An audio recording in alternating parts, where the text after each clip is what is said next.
अस्सलामुअलैकुम दोस्तों, मैं हूं राव कमर रिजवान और आप देख रहे हैं मेरा यूट्यूब चैनल। एक रोज स्कूल से घर आई तो देखा मेहमान आए हुए हैं। अम्मी ने कहा कि इन्हें सलाम करो, ये खास मेहमान हैं। मेरी उम्र 15 साल थी, फिर भी खास मेहमानों का मतलब समझ गई। सोचा जाने माँ को मेरे ब्याहने की इतनी जल्दी क्यों पड़ी है। पता चला लोग खुशहाल हैं और मैं खूबसूरत। गोया दोनों तरफ से हालात मौजूद थे, लिहाजा रिश्ता हो गया और मैट्रिक का इम्तिहान देते ही मेरी शादी सरवर से हो गई। हमको खबर न थी कि वो ज़हनी लिहाज से ठीक नहीं है। देखने में तो वो बिल्कुल ठीक लगता था, बातचीत करने से भी पता नहीं चलता था कि उसके दिमाग में कुछ खराबी है। मैं दुल्हन बनकर उनके घर गई तो पहली रात उन्होंने इस तरह मुझे खुशामदीद कहा कि खुद तो खाना खा लिया और मेरा किसी ने ख्याल ना किया। यूं शादी की पहली रात मुझे भूखा सोना पड़ा कि जब दुल्हा साहब तशरीफ लाए, उनकी अजीबो गरीब हरकतों से डर सहम कर एक तरफ होके बैठ गई। अगले रोज वलीमा था। मेरे घर वाले वलीमे में आए तो मैंने रोना शुरू कर दिया कि मुझे भी साथ जाना है। मेरी तड़प देखकर माँ का दिल पसीजा। यूं उन्होंने हमारी सास से मिन्नत की और मैं अपने घर वालों के साथ वलीमे के फौरन बाद मैके वापस आ गई। जब बस मेरे ससुराल से मैके को चली तो सबसे पहले मैं ही दौड़कर बस में चढ़ गई। ये भी समझ न थी कि सास ससुर से इजाजत ही लेती। वही आंखें जो कल रो रही थीं, मैके लौटने की खुशी में चमक उठी थी। खैर, मैके में एक हफ्ता गुजर गया।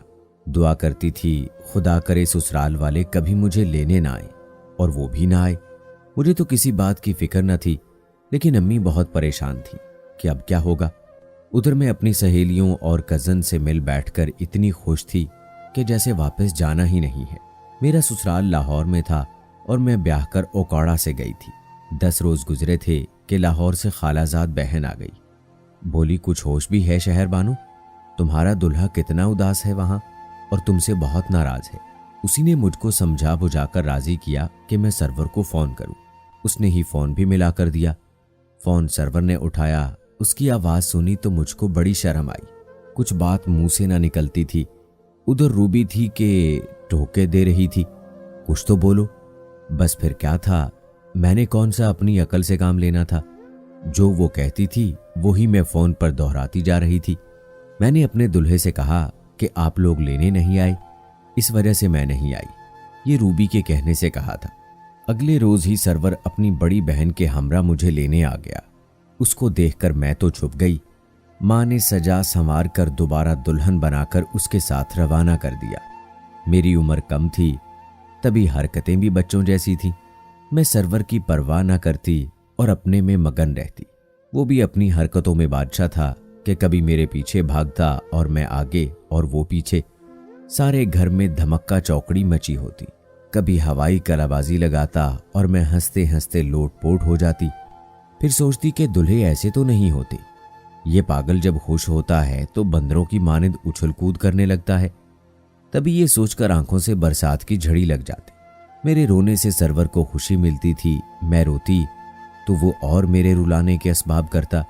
कभी छड़ी उठाकर मारने लगता ताकि ये और रोए। मैं मारे बचने को दौड़ती, कभी बरामदे में कभी छत पर उसको खूब चक्कर लगवाती। वो थक कर बैठ जाता तो मुझको रोते रोते हंसी आ जाती और मैं तालियां बजाने लगती। ये तमाशा पड़ोसी भी देखते, अफसोस करते, कभी दांतों में उंगलियां दबा लेते। मैं 2-3 दिन ही सरवर के कमरे में सो पाई। फिर मैंने वहां सोना बंद कर दिया, क्योंकि वो मुझे रात भर सोने ना देते थे, बहुत डराते थे। उनको पता चला कि बिल्ली से डरती हूँ, बिल्ली पकड़ कर ले आते और डराते। एक रात बिल्ली पकड़कर गुसल खाने में बंद कर दी, फिर मुझे भी बंद कर दिया। बिल्ली को देखकर मेरी जान निकल गई। वो तो शुक्र के गुसल खाने में खिड़की थी। मैंने खिड़की खोली तो बिल्ली शराफत से कूदकर बाहर निकल गई। मगर सरवर तो मेरे डरने से इस कदर महसूस हुए कि क्या बताऊं। इसके बाद तो सारी रात मुझको गुसल खाने में बंद रखते और मैं बच्चों की तरह एड़ियां रगड़ती रहती, तौबा करती, माफी मांगती। मगर वो मुझको तंग करके ही खुशी महसूस करते थे। कहते कि तुम मुझे अच्छी लगती हो, इसलिए ऐसी हरकतें करता हूं। अब मैं खौफ से सहम कर सरवर की हर बात मान लेती थी। उनकी हरकतें ऐसी होती थीं कि मेरी जगह कोई और होता तो मर गया होता। तभी अपनी सास के पास सोने लगी। सरवर को और गुस्सा आया। वो घर में तोड़ फोड़ करने लगा। तब मेरी सास ने समझा बुझाकर फिर से उसके हवाले किया और अपने पास सुलाने से मना कर दिया। मैं किसी को कुछ नहीं बताती थी, बस रोती रहती थी। वो मूड में आकर प्यार की बात करता, कभी मुझ पर ठंडा पानी डाल देता कि ठंड से मेरी जान निकल जाती। जरा देर बाद पांव पकड़कर माफी मांगने लगता। मैं ऐसी पागल के माफ कर देती, फिर से उसके साथ बातें करने लगती। मगर जब मगरिब हो जाती और दिन का उजाला खत्म हो जाता, रात होने लगती, खौफ आने लगता कि जाने अब ये मेरे साथ क्या सलूक करेगा। तब दुआ करती, ए खुदा कभी रात ना आए कि मैं जालिम के जुल्म का शिकार बनूं। ये जुमेरात की शाम थी। उसने मेरे साथ बड़ी बेदर्दी का सलूक किया था। मेरे बाजू और पुश्त पर इस तरह दांत पैवस्त किए कि जिससे खून रिसने लगा। तकलीफ से बिलबिलाने लगी, मगर वहां मेरी फरियाद सुनने वाला कोई ना था। किसी तरह कमरे से निकल पाई और भागकर सास के कमरे की तरफ गई। जब ही ससुर साहब की आवाज सुनाई दी, वो कह रहे थे कि सरवर की माँ बच्ची को अपने पास ले आओ, शायद वो पागल इसको मार रहा है। रहने दो, मर नहीं जाएगी। आज ले आई तो रोज ही इधर आ जाएगी, खुद ही आदी हो जाएगी। अब बेटे को संभालना इसका काम है। जब सास की बातें सुनी, दुख से बेकाबू हो गई और मेरी धाड़ें निकल गईं। जिनका मैं आसरा ढूंढ रही थी वो ऐसे कह रहे थे गोया यहां मेरा कोई ना था। तभी मेरी चीखें सुनकर ससुर साहब को रहम आ गया। उस रात तो उन्होंने मेरी सास को मजबूर किया कि वो मुझे अपने साथ सुलाएं। तब उस खातून ने मुझको साथ सुलाया। सुबह सरवर ने आकर माफी मांगी। माँ से कहा कि जब मेरा सर घूमता है तो मैं सुकून की गोलियां खा लेता हूँ। इसके बाद मेरी ऐसी हालत हो जाती है कि मुझे पता नहीं चलता कि मैं क्या कर रहा हूँ।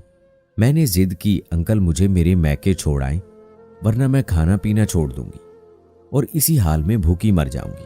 आपका बेटा ज़हनी बीमार था, आपने ये बात मेरे वालिदैन से क्यों छुपाई? उन्होंने कहा, बेटा इसने मोहल्ले के किसी छोटे बच्चे को सताया था तो उसके वालिदैन ने इसको पकड़कर थाने में बंद करा दिया था। तब मैं दुबई में था और सरवर की उम्र 15 साल थी। जो इसको थाने ले गए थे उन्होंने रुपया देकर इसको बहुत पिटवाया था, जिसके बाद इसकी ज़हनी हालत खराब हो गई। मुझको इत्तला मिली, फौरन दुबई से आ गया। इसका हमने काफ़ी इलाज कराया, तब ये ठीक हो गया। अब फिर से इसके मिजाज में सख्ती आने लगी। कभी सही होता, कभी ऐसा हो जाता। डॉक्टर ने कहा कि शादी कर दें, ये ठीक हो जाएगा। बेटी शहर बानो, हमारी आपसे दुश्मनी तो नहीं थी। हमने एक उम्मीद पर इसकी शादी कर दी कि ठीक हो जाएगा। तुम हमको माफ कर दो। मैं खुद ही ये फैसला कर चुका हूं कि तुमको मैके छोड़ आऊंगा। तुम तैयार हो जाओ। मैंने जल्दी जल्दी तैयारी बांधी।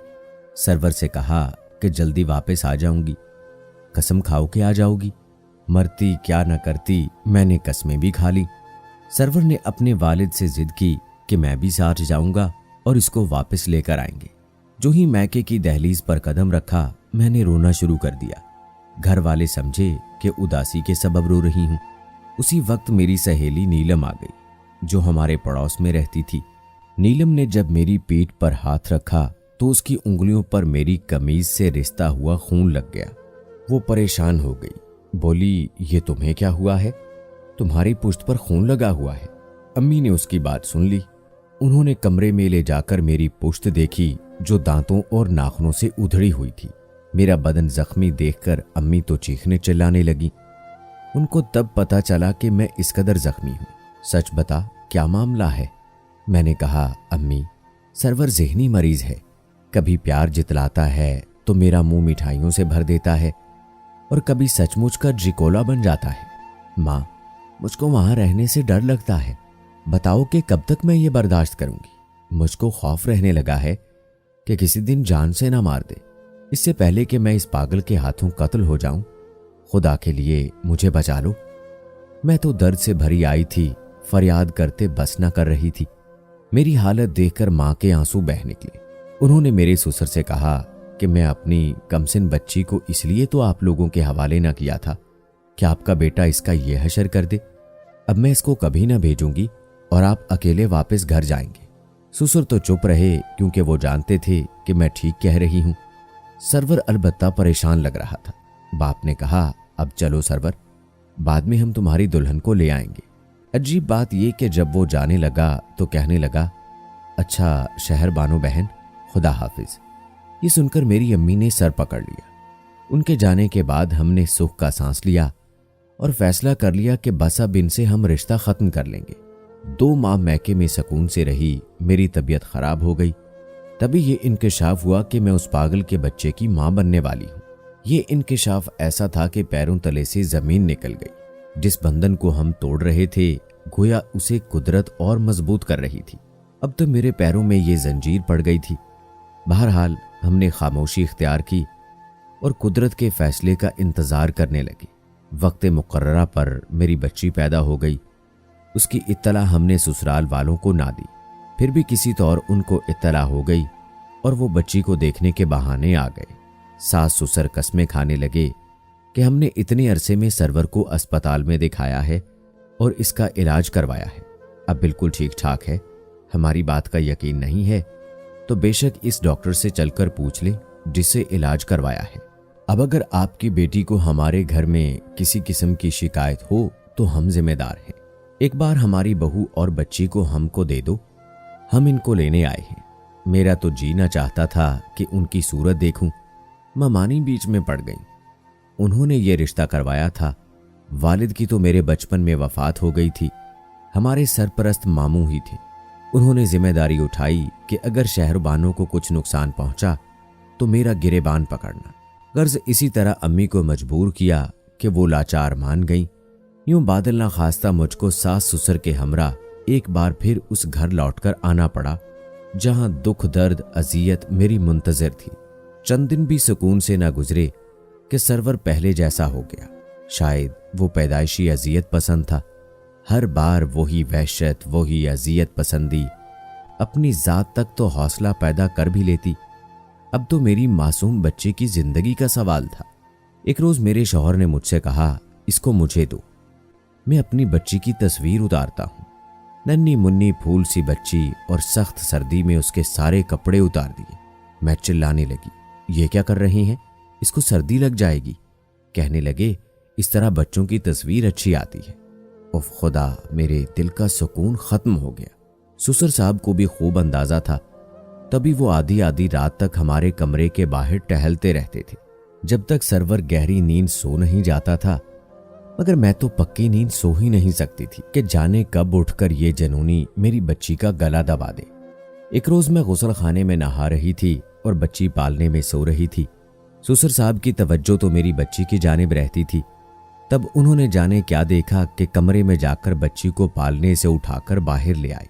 जब मैं नहाकर निकली तो मैंने देखा कि वो पोती को सीने से लगाए टहल रहे हैं।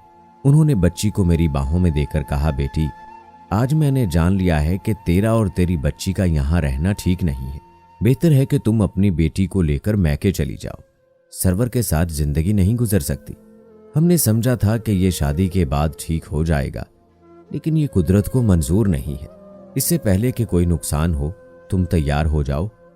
मैं तुमको तुम्हारे माँ बाप के घर छोड़ आता हूँ, तुम हमको माफ कर देना। ये कहकर वो रोने लगे। मैं बच्ची को लेकर मैके आ गई और फिर ससुराल न गई। मेरी वालिदा ने तलाक का तकाजा किया। ससुर साहब ने तलाक भिजवा दी। अब मैं आज़ाद थी। सबने अम्मी से कहा कि तुम्हारा शौहर फौत हो चुका है, कब तक जवान बच्ची को बिठाओगी, इसकी दूसरी शादी कर दो। लेकिन मैं तो अब शादी के नाम से ही कांप जाती थी। वालिदा ने मेरी बेटी को संभाला और मैंने कॉलेज में दाखिला ले लिया। मामू ने तालीमी अखराजात उठाए और किसी वक्त की परवाह किए बगैर मैंने ग्रेजुएशन मुकम्मल की। वालिदा ने मशवरा दिया कि टीचिंग की लाइन अच्छी है, तुम इसी को अपना लो। मजीद 2 साल पढ़ना पड़ा। उन दिनों बीएड होता था, तब स्कूल में सरकारी नौकरी मिलती थी। बस बीएड भी किया, तब तक मेरी बेटी मुनज़्ज़ा 7 बरस की हो चुकी थी। मुलाजमत के लिए साल भर दरख्वास्तें गुजारती रही। बिलाखिर किस्मत ने यावरी की और मैं एक सरकारी स्कूल में टीचर लग गई। ये टीचिंग का पेशा मेरे लिए इज्जत और तरक्की का जीना साबित हुआ। एमए एमएड किया, कॉलेज में लेक्चरार हो गई। एक दिन आया कि मैं कॉलेज में प्रिंसिपल के ओहदे पर पहुंची। ये मेरी जिंदगी की बड़ी कामयाबी थी। मेरी बेटी भी मेरे कॉलेज में पढ़ी, फिर उसे स्कॉलरशिप मिली। लेकिन मुझे इसको ब्याहने की फिक्र हुई। वो खूबसूरत और तालीम याफ्ता थी, अच्छे रिश्ते आ रहे थे, मगर दिल डरता था कि अपनी किस्मत से डरी हुई थी। तभी बेटी का रिश्ता करने से खौफजदा थी। आखिरकार अम्मी ने हिम्मत की और अपने मोहल्ले के एक घराने में रिश्ता तय कर दिया कि ये लोग बरसों के देखे भाले और जाने पहचाने लोग थे। लड़का हमारे सामने बड़ा हुआ और पढ़ लिख कर इंजीनियर बन गया। मुनज़्ज़ा का रिश्ता मैंने अरसलान से कर दिया और वो ब्याह कर बैरून मुल्क चली गई। बाकायदा फ़ोन करती और मुझको तसल्ली देती कि फ़िक्र ना करें, मैं बहुत खुश हूँ। अब मैं रिटायर्ड हो चुकी थी, पेंशन से अच्छा गुजारा हो जाता है। बड़ी बहन का बेटा मेरे पास रहता है, उसके बच्चों से तन्हाई का एहसास मिट जाता है। उन दोनों नूर मुकद्दम और फायजा इनाम के वाक़यात नज़रों से गुजरे तो बदन में सनसनी दौड़ गई। मुझे अपनी बीती याद आ गई। खुदा हर बेटी को ऐसे साने हाथ से बचाए कि बेटियां तो दिल का सुकून होती हैं, इनको फांस भी लग जाए माँ बाप तड़प जाते हैं। अगर औलाद ज़हनी तौर पर नॉर्मल ना हो तो वालिदैन को चाहिए कि सब कुछ जानते बूझते हुए किसी लड़के या लड़की की जिंदगी तबाह ना करें। उनकी जिम्मेदारी है कि उसको खुद संभालें, किसी बेगुनाह और मासूम लड़की की जिंदगी से ना खेलें। इस बारे में दोस्तों आपका क्या कहना है, कमेंट बॉक्स में लाजमी बताएं। मिलते हैं अगली वीडियो में, तब तक के लिए अल्लाह हाफिज।